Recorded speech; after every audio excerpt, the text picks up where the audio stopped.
Why do you podcast?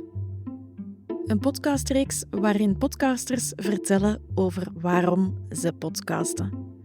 Ik ben Annelies, ik ben podcastmanager en coach en ik ga in gesprek met podcastmakers uit België, Nederland en ver daarbuiten om hen te vragen naar hun why als het over podcasten gaat. Je ontdekt in deze reeks dat iedereen een eigen reden heeft om te podcasten en along the way krijg je ook heel veel tips en inspiratie om met je eigen podcast aan de slag te gaan. Luister je mee?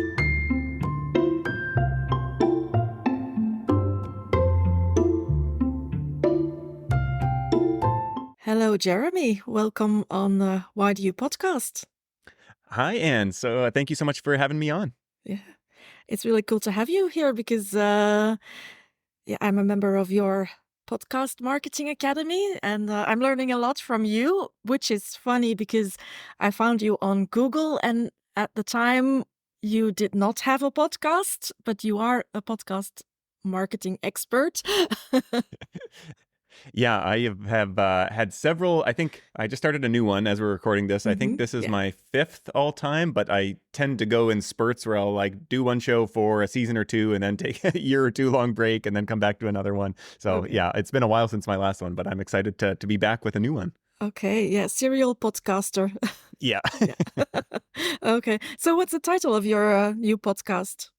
Yeah, so this one is titled Podcast Marketing Trends Explained. So maybe right in the wheelhouse for most people listening to this. And it is based on a larger kind of research project that I started for the first time last year called Podcast Marketing Trends. And so it's kind of the digging deeper into the data that we uncovered in that report. Yeah, really interesting. And you're doing a new trends report also this year, but there's no results yet of that.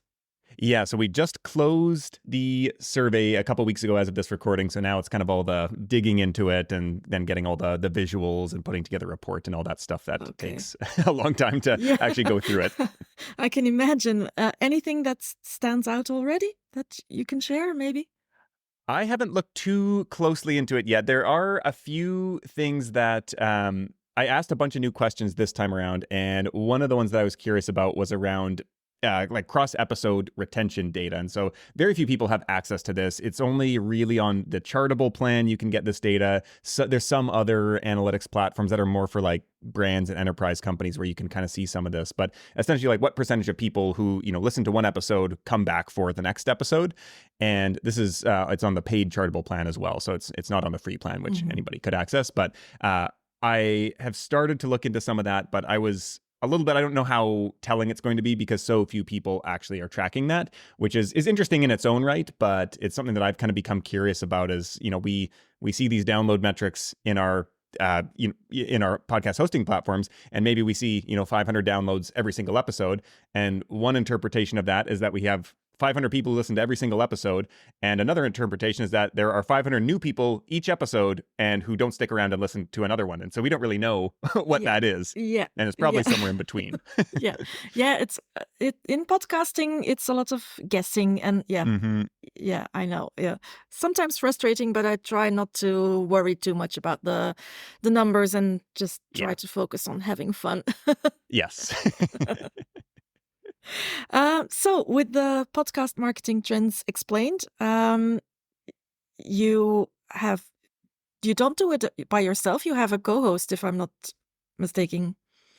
Yep. So I co-host the show with Justin Jackson, who is the co-founder of one of the podcast hosting platforms, Transistor.fm. And so we actually both read each other's newsletters probably for several years, and then we met in person without realizing that the other person was aware of us at Podcast Movement a few years ago. And I think it was 2022 or something like that. And we started talking and we really hit it off. And then it was, now 2 years later almost that we were finally like, hey, we should actually do a show together. And so it's kind of been friendship kind of started there. And then we were both in the podcasting world. We both have a lot of similar ideas around marketing, and kind of this project came up and it felt like the natural fit.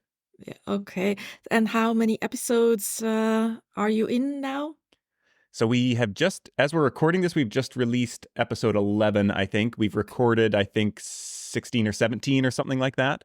Yeah. Okay, cool. And it's always the two of you, or do you also invite other guests on the show? So it's only been, I think, so we're going to do this as a seasonal show. So far, we've only done it just the two of us. I have some ideas around maybe almost like in between seasons bonus episodes. We bring on somebody else where it kind of is a little bit outside the typical format, but we haven't really talked too much about that yet. But I think it could be a possibility. Yeah. Okay. And I saw you also do podcast roasts.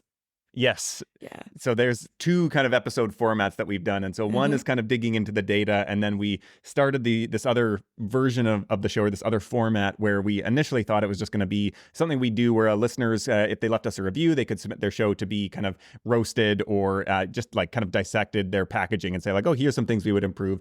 And we thought this would be like a little 10-minute section at the end of our episodes. And then we did the first one and we realized, oh, this is, a 40-minute show in its own right. So we'll just do two a week. So one kind of standard looking in the data episode and then one roast episode each week. So 2 episodes a week. Yeah. Well, actually, doing the roasts was always something that I wanted to do, but I was a bit scared of, because I think it's scary as a podcast host to have your podcast on the roast.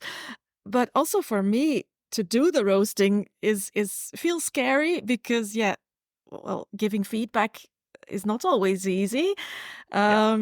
So even though it's not a real conversation, because the one you're hosting is not roasting is not actually on the show. You don't have them as a guest.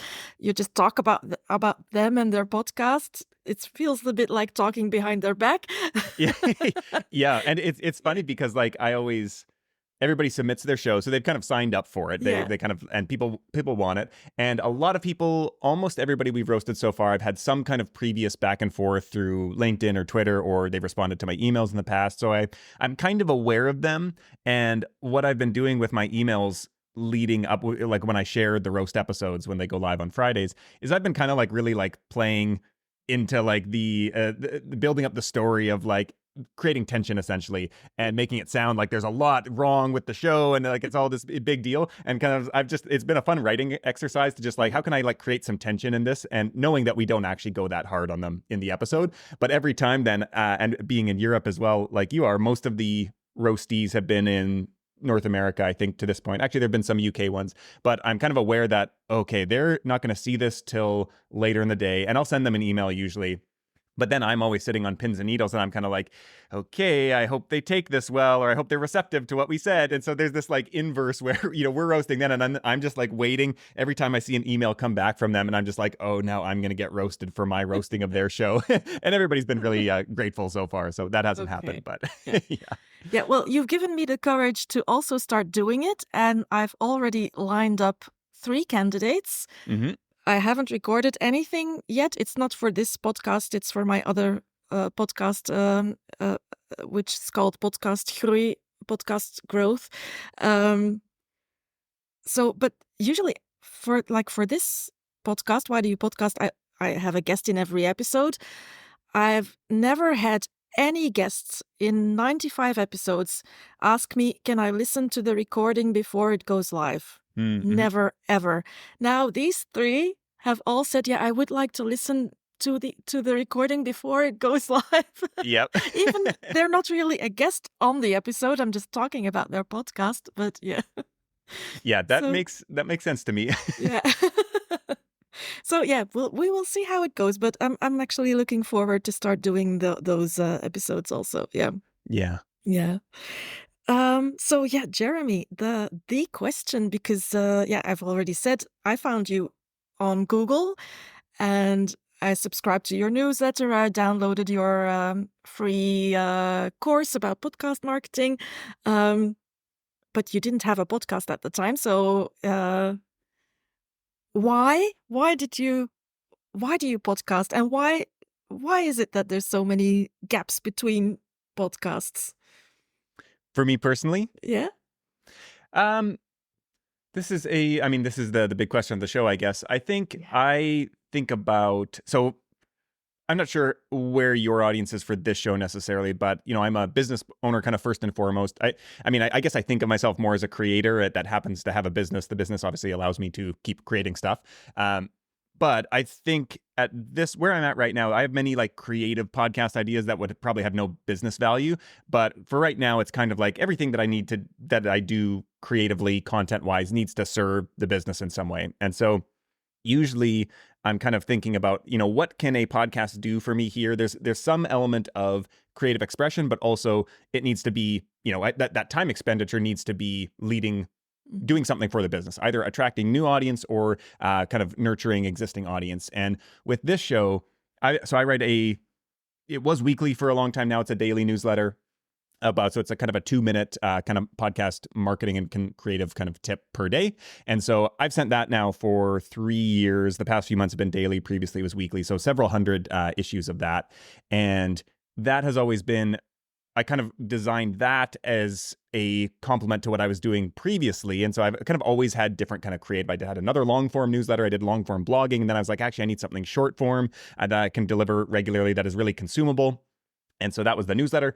And I've always kind of been very email first from a business perspective, and just thinking about sales is email is much easier to do that through than podcasting or YouTube to some extent. And so I kind of had that under my belt, and I was feeling really confident about where the newsletter was at, and it was growing, and I had got lots of great feedback on it.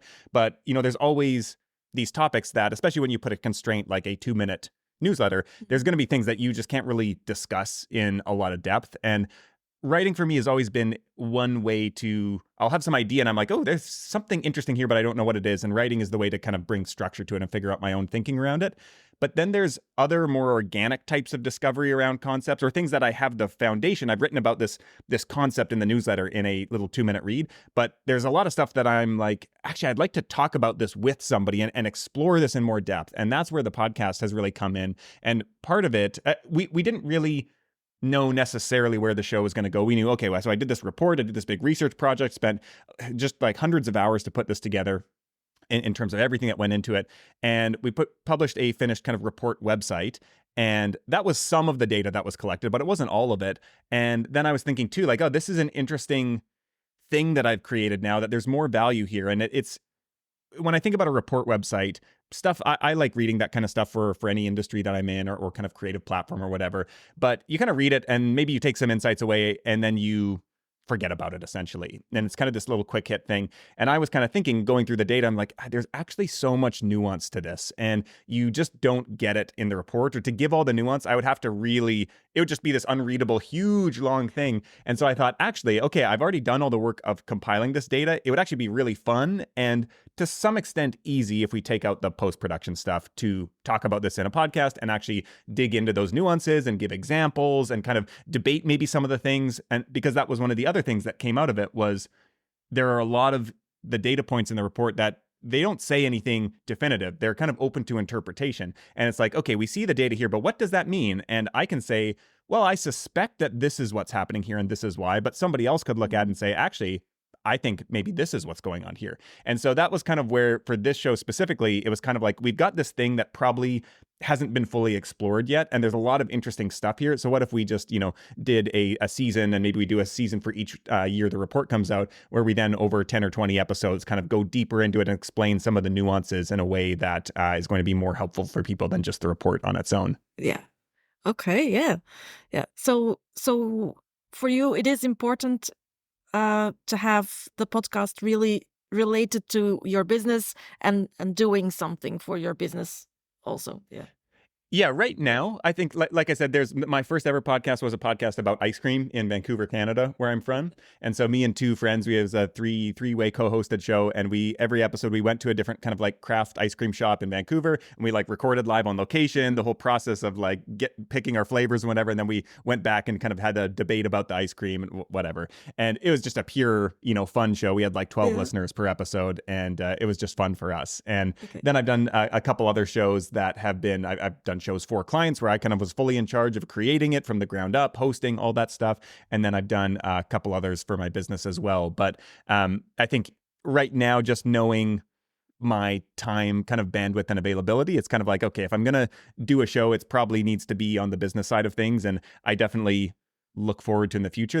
I've just had so many ideas for podcasts that are not, but like one of my dreams, I think, is to really be in maybe a place kind of like there's a financial and a time component where it's like, okay, the expenses are taken care of. Plus, I also have like 20 or 30 hours a week that I could actually just go all in on a podcast and say, like, could I just create a podcast that funded itself and that had, whatever, 25,000 listeners an episode or something like that? That feels like a fun challenge, but I also know I just don't have the bandwidth right now to be able to really do that. And so that's like a future dream.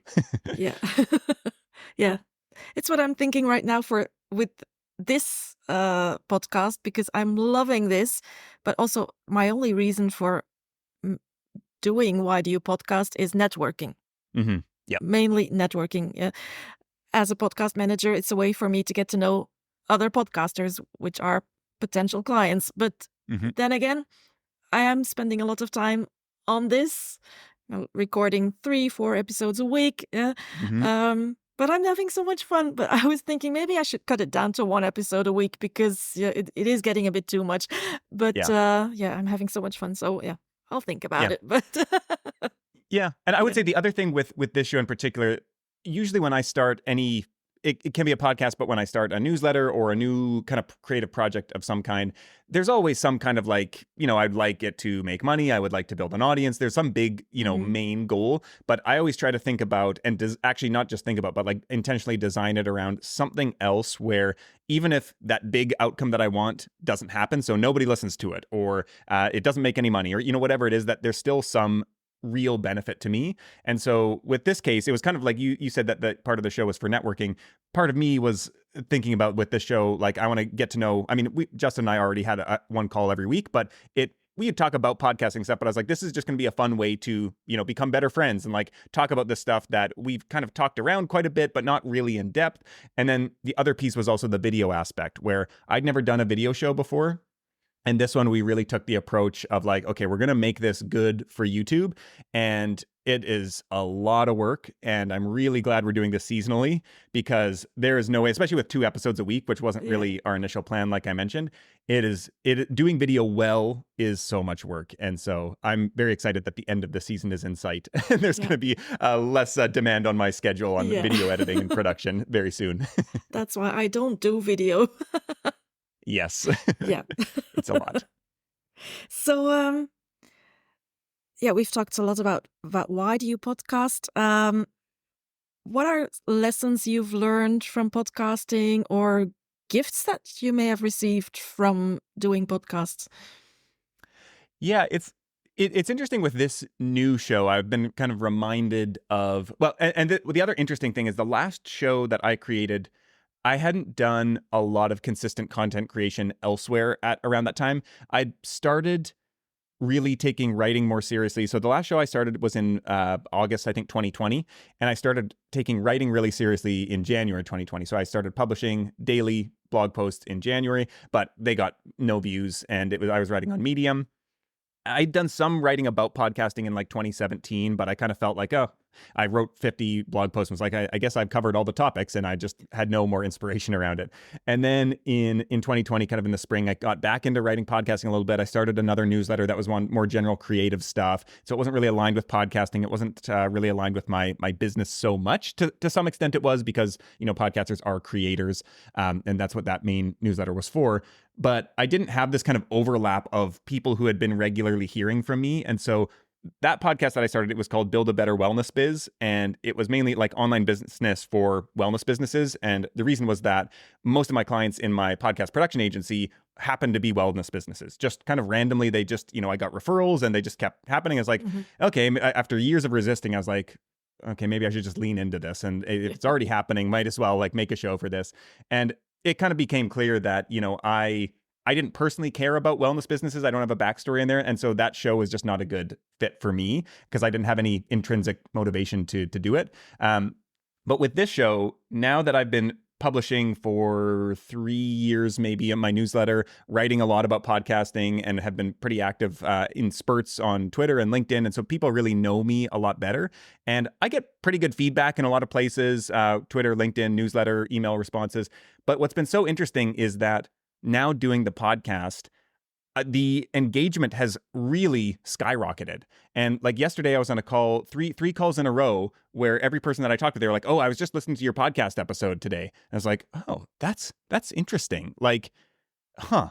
And people remark and comment on my newsletter, but there's something, one of the things I've been thinking a lot recently about metrics with podcasting and any content is the idea of the amount of like absolute time that somebody spends with us. And I was kind of adding up, okay, I've published, let's say 100 issues of my newsletter. They're all kind of 2 minutes each. So that's 200 minutes. And maybe it's a little bit more than that, but it's like, okay, that's not really that much time. And it would take maybe somebody a year to go through that. Previously, now that we're going daily, it would be faster. But you could get to 200 minutes with just 3 podcast episodes, depending on the length. And so that was kind of an interesting thing where I was like, oh, people with the podcast spend so much more time with me. They get a better sense of my voice and mannerisms and personality, which I try to, work into the newsletter, but it just doesn't happen in the same way. And then you think about, there's the video podcast too, where you get to see somebody. And I've always had a sense of, like, I've done a lot of live workshops and things like that over Zoom and whatnot. And I've always felt like that's where part of my sweet spot is, when I can be reacting with people in a live setting. And obviously recorded podcast isn't quite the same, but I've noticed that people have connected with something. I don't know what it is, but I'm like, oh, this works for me. And so I think there's something here with podcast and video that there's more communicated and people spend more time with you. And even though the numbers are much smaller, for the people who do listen, it's a much more meaningful kind of extension of the relationship. And so I think that's what's actually getting people who already read the newsletter for maybe 100 issues for 2 years. Now they're like reaching out more because there is this more personality and humanity that kind of comes through in the show. Yeah. Now they can, they see the person behind the words in the email. Yeah. Yeah. Yep. Yeah. Because I was subscribed to your email also since last summer, I guess. Yeah, I think you should actually also consider writing a book, because you write beautiful newsletters. It's certainly I love certainly on the reading list. them. I look forward to getting them every day. So, it's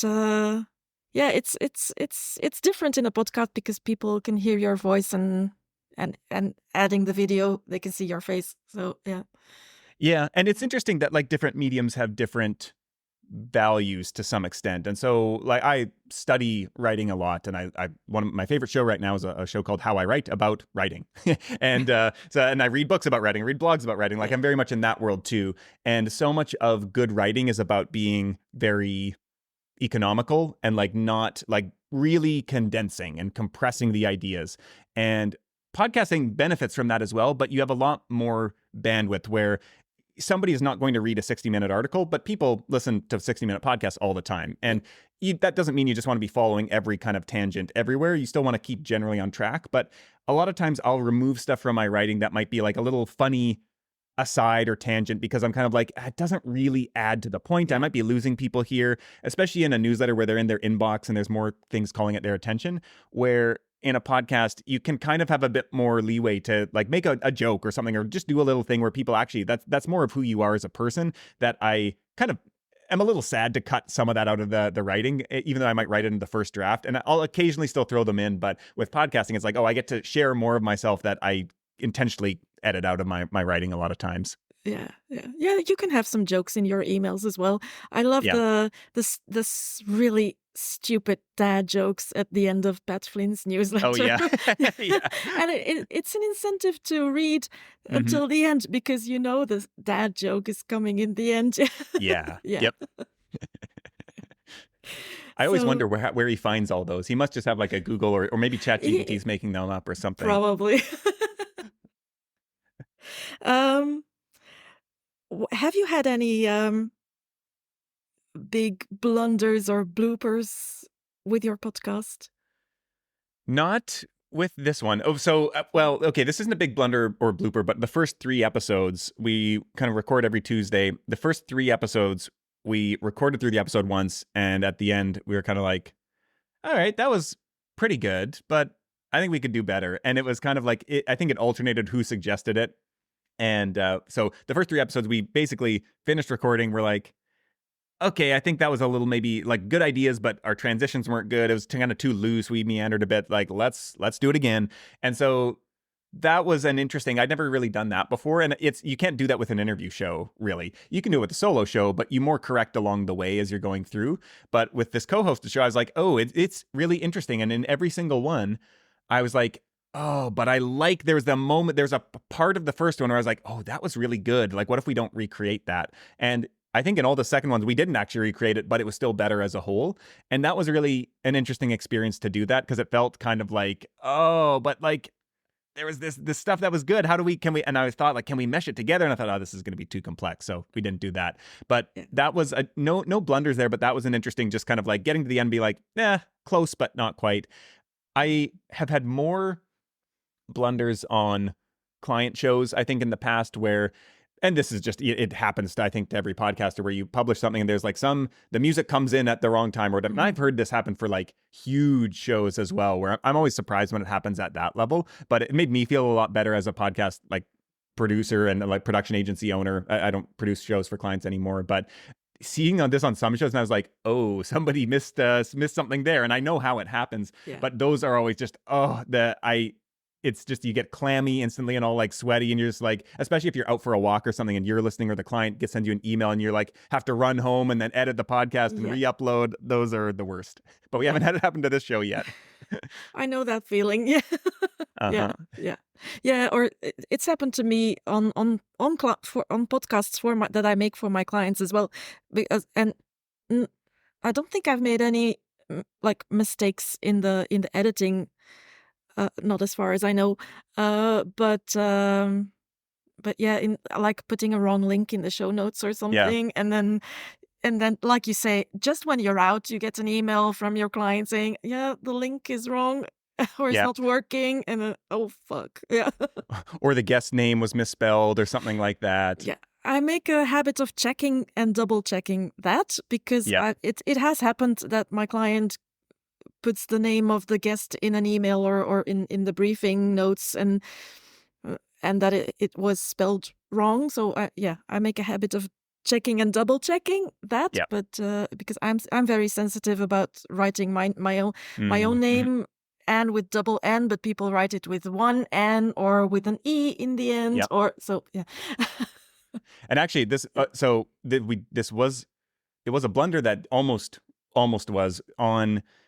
I think 2 weeks ago, the YouTube version, I have no idea what happened here. I think it was a bug in Descript, because I edited it. I clicked export. I uploaded it to YouTube, and I'd like just been editing on it, so I knew everything was good. Uploaded it to YouTube and set everything up. And then the next day before it goes live, I think it goes live at something like, well, in Europe, it's like 2 p.m. or something in Europe. And so I was looking at it at noon or something like that. And I go into YouTube and I click play, and there's no audio to any of it. I was like, well, that's weird. And then I was like, is this just a YouTube thing? Is this my browser? And then I looked into my files, the export, and realized, oh, there's no audio in any of it. And I was like, oh, what happened here? So I delayed that one, and I like furiously like rushed home. And I think this is a similar thing. I was at a coffee shop with really bad Wi-Fi, so I couldn't like upload the video again. And so that was another thing. I was like beating the clock. So I almost had a blunder there. I was so glad that I checked. It was kind of just, I had the email written. I was just like checking that all the links work. And I went to the YouTube video. I was like, oh, this is not working here. So narrow miss. Yeah. All right. Well, I think it happens to the best of us. Yeah. Yeah. Yeah. What is for you the most important ingredient of a good podcast? I think it kind of goes back to what I said before about the other show, the Build a Better Wellness Biz. I think the host has to be, it's not just interested in. I think there has to be a deep curiosity. And I think I see this a lot of times with business owners, where they think they should do a podcast, but they don't have a driving urge to do it. And I think that usually those shows don't have any chance at success. Like there needs to be, or a lot of times, and because, I've been a service provider in podcasting as well, people just want somebody else to do everything for them. And in marketing too, a lot of times when I work with people, the show is kind of just a generic like interview show about a topic that there's, 100 different shows that are basically the same thing.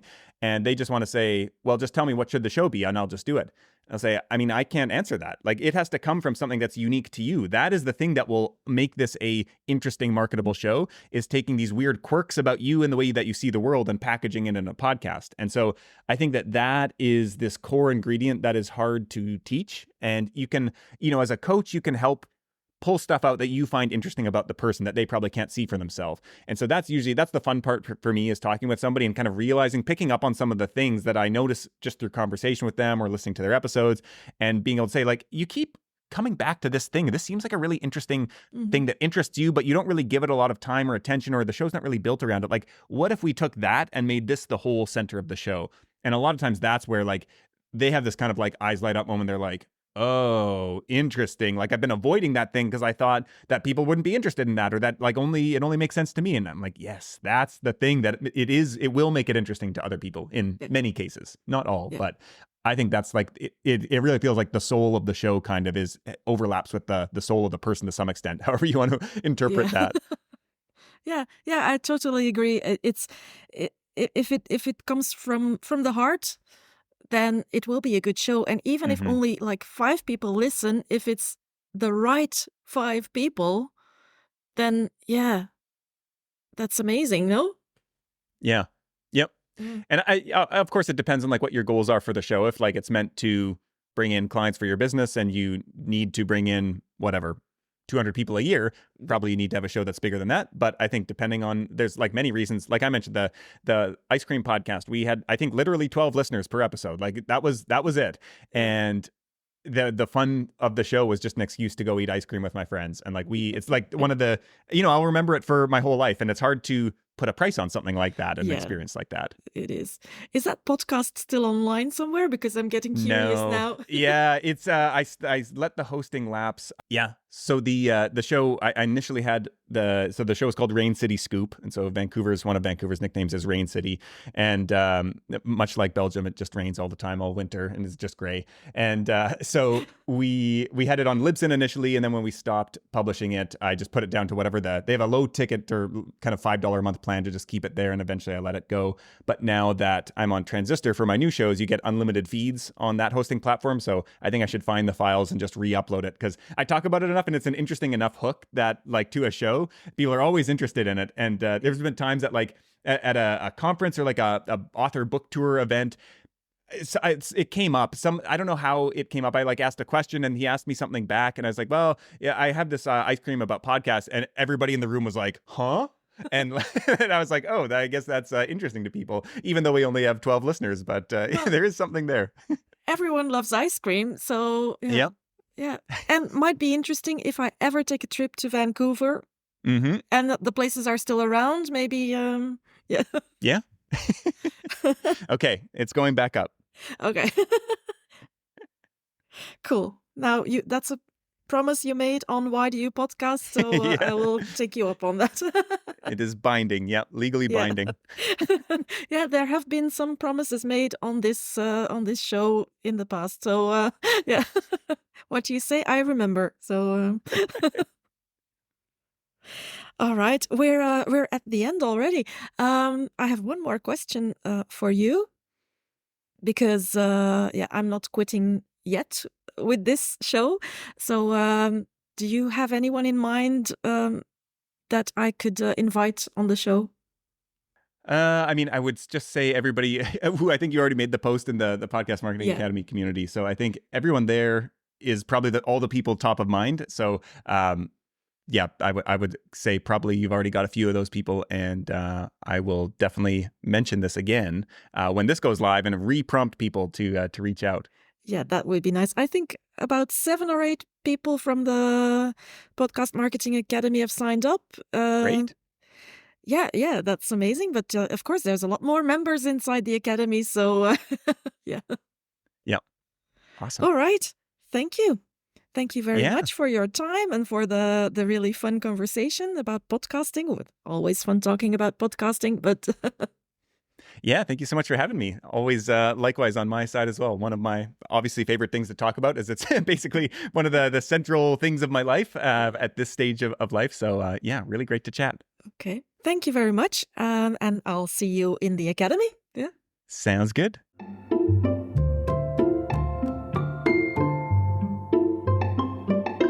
Zo, die zit er weer op. Dankjewel voor het luisteren. Ik ben heel blij dat jij erbij was. En als je geen enkele nieuwe aflevering wil missen, volg dan deze podcast. En als je mij en mijn gast een heel groot plezier wil doen, dan maak je ons heel blij met het geven van 5 sterretjes in Spotify of een leuke review op Apple Podcasts of waar dat je ook luistert. En we vinden het ook altijd heel leuk om van jou te horen, dus stuur ons gerust een berichtje. Alle contactgegevens en linkjes staan in de show notes. Tot de volgende!